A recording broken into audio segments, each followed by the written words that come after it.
जी, ओम साई राम। आपका सबका हमारे चैनल श्रीमद होम रेमेडीज में आपका स्वागत है। हम साई सचित्र के अध्याय 3 शुरू करने जा रहे हैं और अब हम आप सबसे गुजारिश है कि आप इसे एंड तक सुनिएगा। सब कहते हैं कि साईं बाबा के अगर सारे साई सचित्र कोई पढ़ ले या सुन ले, उसकी सारी मनोकामना पूर्ण हो जाती है।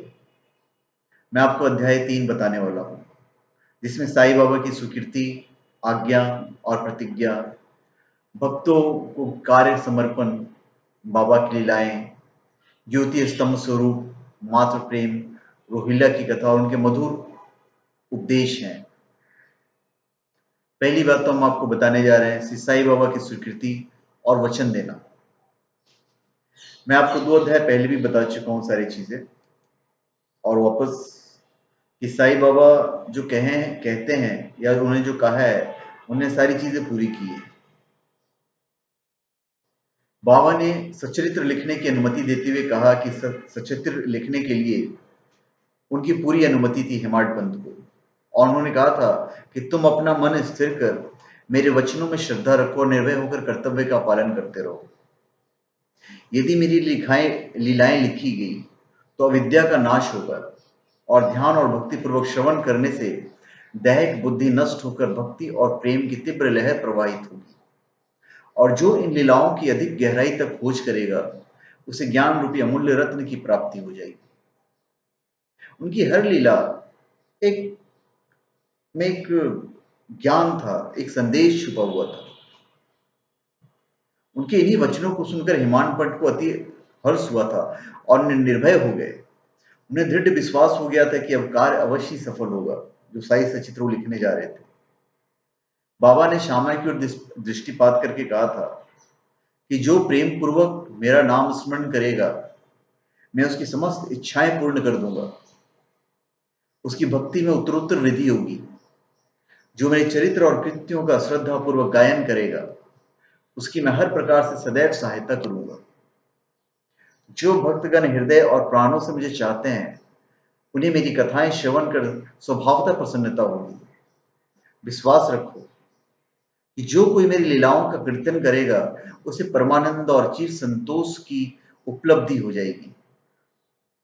यह मेरा वैशिष्ट्य है कि जो कोई अनन्य भाव में मेरी शरण में आता है, जो श्रद्धापूर्वक मेरा पूजन, निरंतर स्मरण और मेरा ही ध्यान किया करता है, उसको मैं मुक्ति प्रदान कर देता हूं।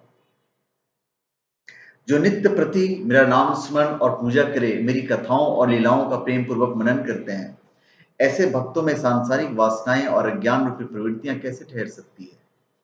मैं उन्हें मृत्यु के मुख से बचा लेता हूं। मेरी कथाएं श्रवण करने से मुक्ति हो जाएगी। अतः मेरी कथाओं को श्रद्धापूर्वक सुनो, मनन करो। सुख और संतोष प्राप्ति की सरल मार्ग ही यही है। इससे श्रोताओं के चित्त को शांति प्राप्त होगी, और जब ध्यान प्रगाढ़ और विश्वास दृढ़ हो जाएगा, तब अखंड चैतन्य घन से अभिन्नता प्राप्त हो जाएगी।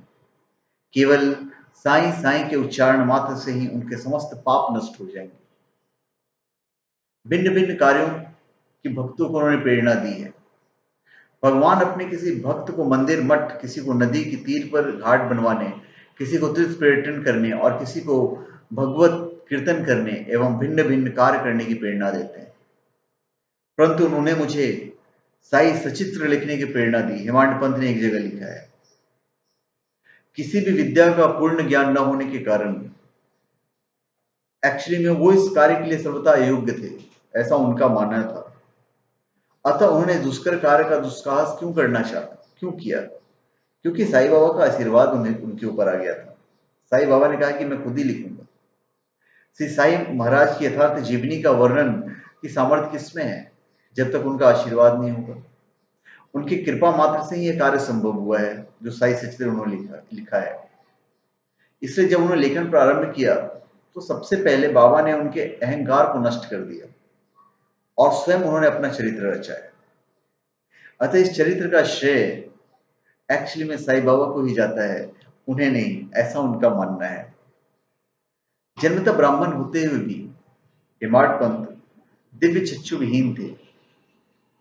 अतः साई सचित्र लिखने में सर्वथा अयोग्य थे, परंतु श्रीहरि कृपा से क्या संभव नहीं है।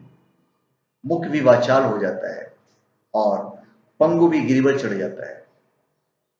अपनी इच्छा अनुसार कार्य पूरा करने की युक्ति वे ही जाने। हारमोनियम और बंसी को यह आभास कहां कि ध्वनि कैसे प्रसारित हो रही है, इसका ज्ञान तो वादक को ही है।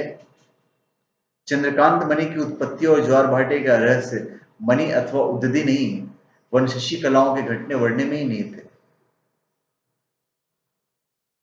समुद्र में अनेकों स्थान पर ज्योति स्तंभ इसलिए बनवाए जाते हैं जिसमें नाविकों, चट्टानों और दुर्घटनाओं से बच जाएं और जहाज को कोई हानि नहीं पहुंचे। इस भवसागर में सिसाई महाराज का चरित्र ठीक उपयुक्त उसी की तरह है। वो अमृत से भी अति मधुर और सांसारिक पथ को सुगम बनाने वाला है। जब वो कानों के द्वारा हृदय में प्रवेश करता है तब दैहिक बुद्धि नष्ट हो जाती है और हृदय में एकत्र करने से समस्त कोशिकाएं लोप हो जाती हैं। अहंकार का विनाश हो जाता है और बौद्धिक आवरण लुप्त होकर ज्ञान प्रकट हो जाता है। बाबा की विशुद्ध कीर्ति का वर्णन निष्ठा पूर्वक श्रवण करने से भक्तों के पाप नष्ट होते हैं, अतः मोक्ष प्राप्ति का भी सरल साधन है। सतयुग में शम और दम, त्रेता में त्याग, द्वापर में पूजन और कलयुग में भगवत कीर्तन ही मोक्ष का साधन है। यह अंतिम साधन चारों वर्णों के लोगों को साध्य भी है। अन्य साधन योग, त्याग, ध्यान, धारणा आदि आचरण करने में कठिन है, परंतु चरित्र तथा हरि कीर्तन का श्रवण तो अत्यंत ही सुलभ है। केवल उन पर ध्यान देने की आवश्यकता है। कथा श्रवण और कीर्तन से इंद्रियों का स्वाभाविक विषयासक्ति नष्ट हो जाती है और भक्त वासना रहित होकर आत्म साक्षात्कार की ओर अग्रसर हो जाता है। भक्तगण अब सरलतापूर्वक चरित्र का अवलोकन करते हैं और साथ ही उनके मनोहर स्वरूप का ध्यान कर गुरु और भगवान भक्ति के अधिकारी बनते हैं तथा निष्काम होकर आत्म साक्षात्कार को प्राप्त करते हैं। साई सचित्र का सफलतापूर्वक संपूर्ण होना यह साई महिमा ही समझे, वरना जिनके राइटर हिमांडपद थे उनको तो केवल एक निमित्त मात्र ही बनाया गया था। गाय का अपने बछड़े पर प्रेम सर्वविदित है। उसके स्तन सदैव दुग्ध से पूर्ण रहते हैं और जब भूखा बछड़ा स्तन की ओर दौड़कर आता है तो दुग्ध की धारा स्वतः प्रवाहित होने लगती है। उसी प्रकार माता भी अपनी बच्ची की आवश्यकता को पहले से ध्यान रखती है और ठीक समय पर स्तनपान कराती है। वह बालक का श्रृंगार उत्तम ढंग से करती है, परंतु बालक को इसका कोई भान ही नहीं होता। माता का प्रेम विचित्र, असाधारण और निस्वार्थ है, जिसकी कोई उपमा नहीं है। ठीक इसी प्रकार सदगुरु का प्रेम अपने शिष्य पर होता है और ऐसा ही प्रेम बाबा का हर किसी पर था, साई सचित्र लिखने वाले हिमांशु के ऊपर भी। एक घटना थी सन 1916 की, जब हिमांशु पंत ने नौकरी से अवकाश ग्रहण किया। जो पेंशन उन्हें मिला वो उनके कुटुंब के निर्वाह के लिए अपर्याप्त था। उसी वर्ष की गुरु पूर्णिमा के दिवस पर वो अन्य भक्तों के साथ शिरडी गए। वहां अन्ना चिंचनीकर ने स्वतः ही उनके लिए बाबा से इस प्रकार प्रार्थना की कि इनके ऊपर कृपा करो, जो पेंशन इन्हें मिलती है वो निर्वाह योग्य नहीं है, कुटुंब में वृद्धि हो रही है, कृपया और कोई नौकरी दिला दीजिए इनको ताकि इनका चिंता दूर हो जाए और ये सुखपूर्वक रहें। बाबा ने उत्तर दिया, इन्हें नौकरी मिल जाएगी, परंतु अब इन्हें मेरी सेवा में ही आनंद लेना चाहिए, इनकी इच्छाएं सदैव पूर्ण होगी। इन्हें अपना ध्यान मेरी ओर आकर्षित कर अधार्मिक तथा दुष्ट जनों की संगति से दूर रहना चाहिए। इन्हें सबसे दया और नम्रता का बर्ताव करना चाहिए और अंतःकरण से मेरी उपासना करनी चाहिए। यदि ये इस प्रकार आचरण कर सकें तो नित्यानंद के अधिकारी हो जाएंगे। ये बाबा का कथन था उनके लिए। अभी हम आपको रोहिला की कथा बताते हैं। ये कथा से साईं बाबा के समस्त प्राणियों पर सम्मान प्रेम के सूचक है। एक समय रोहिला जाति का एक मनुष्य शिरडी आया। वो ऊंचा, पूरा, सुदृढ़ और सुगठित शरीर का था। बाबा के प्रेम से मुग्ध होकर वो शिरडी में रहने लगा। वो आठों प्रहर अपना उच्च और कर्कश आवाज में कुरान शरीफ के कलमे पढ़ता और अल्लाह अकबर के नारे लगाता था।